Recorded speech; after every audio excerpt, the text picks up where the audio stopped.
Hey there, welcome back to Total Geek Live Baltimore Presents. I'm Baltimore, and today I am bringing you X-Men Evolution. Yep, it's the four-season 2000 to 2003 animated series that came out. 52 episodes. Pretty great.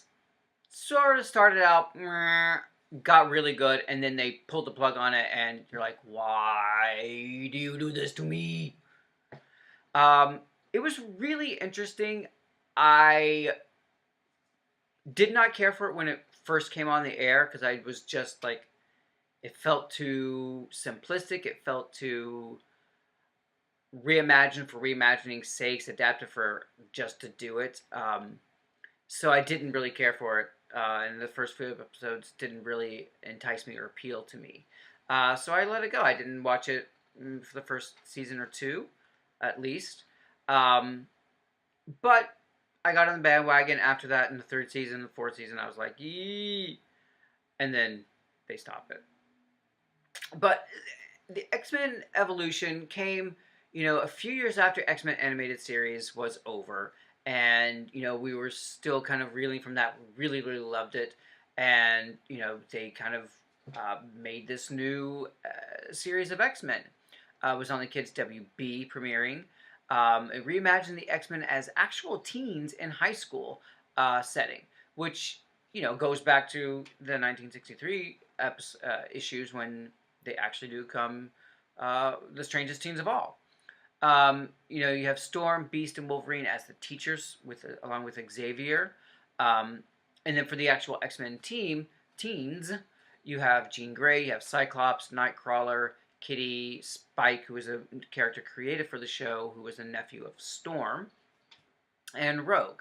And so it was an interesting, grouping of characters.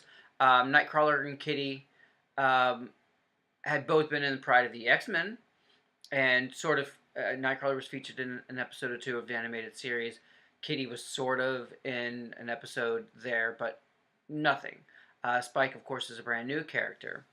So it was really interesting to see them as a team growing up, growing together in this episode. Very, very, very high school centric. So it's kind of riding that wave of, let's put them in high school because, we can get all the drama out of it. So that was kind of interesting. They had a very opposite, foils to work off against, which was Avalanche, Blob, Quicksilver, Toad, and later on Scarlet Witch as well as the Brotherhood.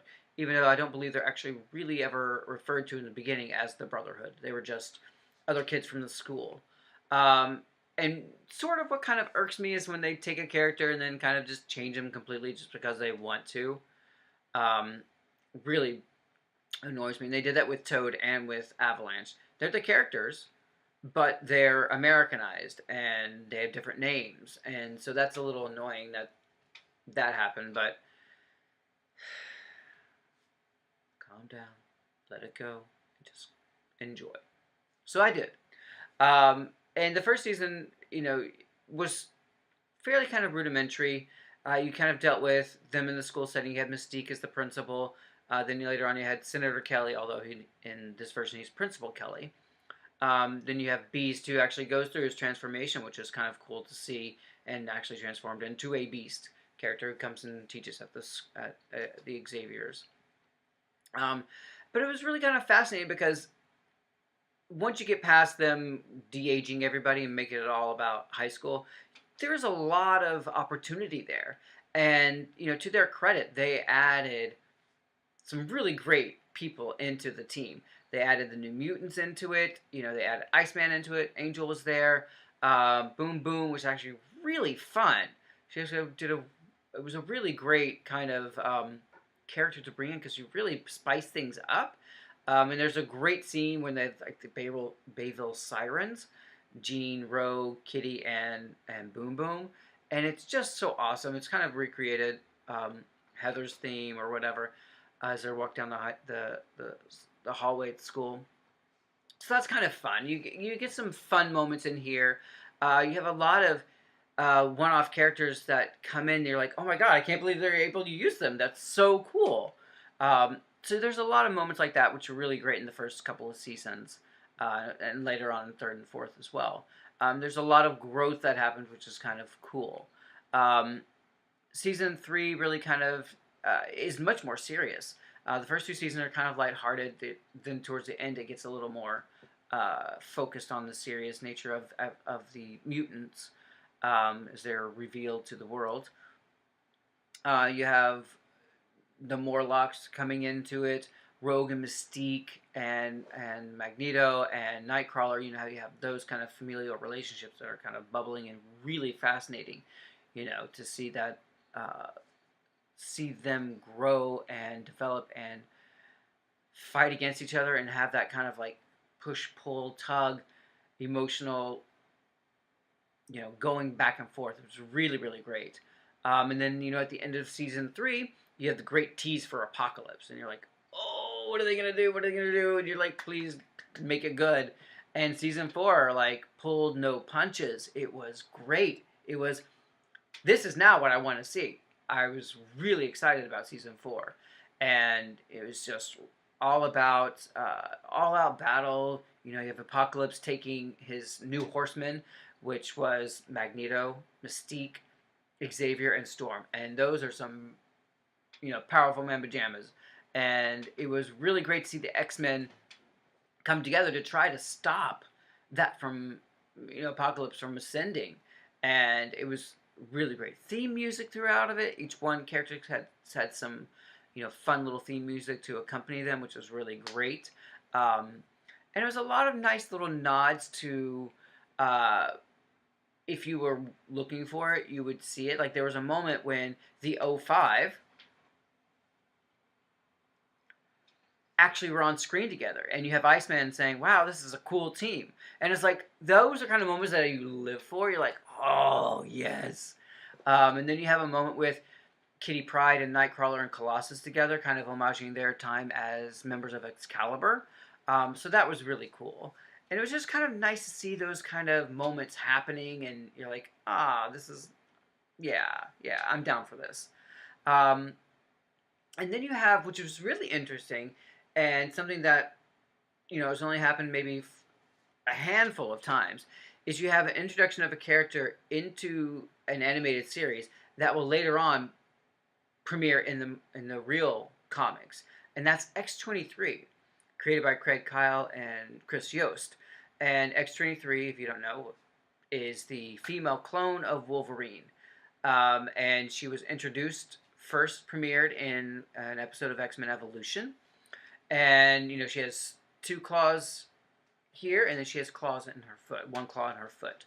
And she was really, really fun. It was very, very, very feisty, very interesting, and, like, you really wanted to kind of know more about her. You're like, wow, it was kind of like a really fun moment to see. So that was really cool. And then she premiered later on in the Marvel Comics X-Men series, X-23, and then, you know, she's had a few series as well. And we're so much greater for them creating her and bringing her into the comics.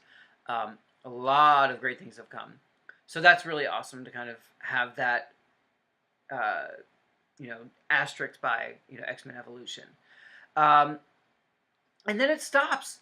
They didn't renew it for the 5th season. And you're like, why did you do this to me? It was getting so good. There were so many things happening. And then nothing. They just kind of like, you know, we're done. So the end of 2003, you're like, no more X-Men Evolution? But one thing that was pretty cool was they kind of talked about what they would have done for 5th season. Of course, it breaks your heart because you're like, oh, I really would have seen that. They would have done a Phoenix Saga. And, you know, of course, the only one we had really seen before was an X-Men animated series. So that would have been amazing to see how they created it for, you know, X-Men Evolution story-wise. But this was a really fun series, you know. I know I gave it a lot of flack at the beginning because I just didn't really care for how they put it all through the teens. But it was really good. Some of the animation was a little simplistic. I didn't really care for a lot of the costume designs that they had for it. But the reimagining of Rogue as a goth, I thought was kind of brilliant because it got away without her using the Miss Marvel powers, which she had come to rely on for so long. And she was just a baseline, you know, touch you and she absorbs your powers and skills and everything.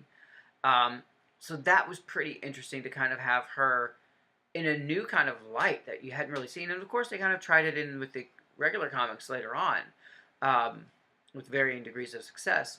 But I thought that was really interesting because, yeah, if you don't have Miss Marvel to put in there, you don't really have a reason for her to have all those, you know, flight, strength, and vulnerability, those kind of things to kind of make her the powerhouse that we've come to know. Um, and so I thought it was a really good reimagining for Rogue as, you know, a goth teen. And then a lot of the fight scenes were really fun and exciting, and you get really really inventive with the characters, and that was fun. Um, and then you have kind of like a forbidden love thing happening with Kitty and with Avalanche, you know, on both opposing sides of, you know, X-Men and Brotherhood. Of course, you have Cyclops and Jean, their love story, um, which was really, you know, you expect it because that's what happens to Jean and Cyclops. Um, but overall, I mean, if you can get through the first season, get through the second one, then you're really gonna really enjoy the third and fourth because they're really really good and fun. So I would highly suggest taking, you know, some time out of your days and watching all the four seasons and just enjoying what we got with X-Men Evolution because it was pretty dang good. I think probably my favorite was seeing all the New Mutants together because that's my favorite team kind of going in the X-Men universe. I thought it was really fun.